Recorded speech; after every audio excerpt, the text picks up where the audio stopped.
চট্টগ্রাম রাঙ্গুনিয়া থানাধীন ৮ নং সরবভাটা ২ নং ওয়ার্ড মাওলানা গ্রামের মধ্যখান দিয়ে বয়ে যাওয়া কর্ণফুলী নদীর সাথে সংযুক্ত শত বছরের ঐতিহ্যবাহী পাইট্টালী খাল বর্তমানে অবৈধ ভরাট ও দখল করে স্থাপনা নির্মাণ করায় বিলীন হওয়ার পথে ঐতিহ্যবাহী এই খালটি।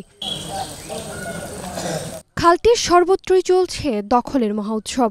যে যেভাবে পারছে ভরাট করছে, খাল গড়ে তুলছে অবৈধ স্থাপনা। না তোমাক আর খাল নলো আর জায়গা কিনে দি না মা তো কিনে দরগজ্জি দেরি এখানে বস্তা দিয়ে রে গোড়া দরগজ্জি দিয়ে আমার।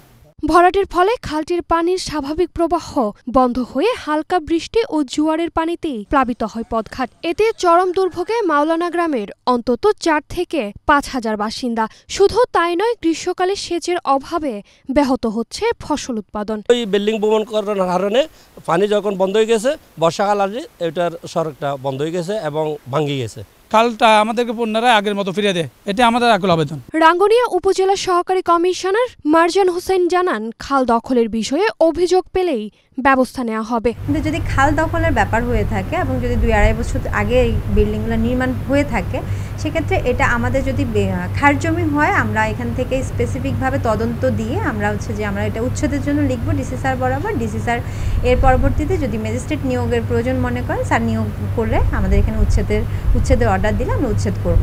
পাইট্টালী খাল অবৈধ দখলদার মুক্ত হবে, এমনটাই প্রত্যাশা এলাকাবাসীর। অনুকৃতি আদিত্য, এশিয়ান টেলিভিশন।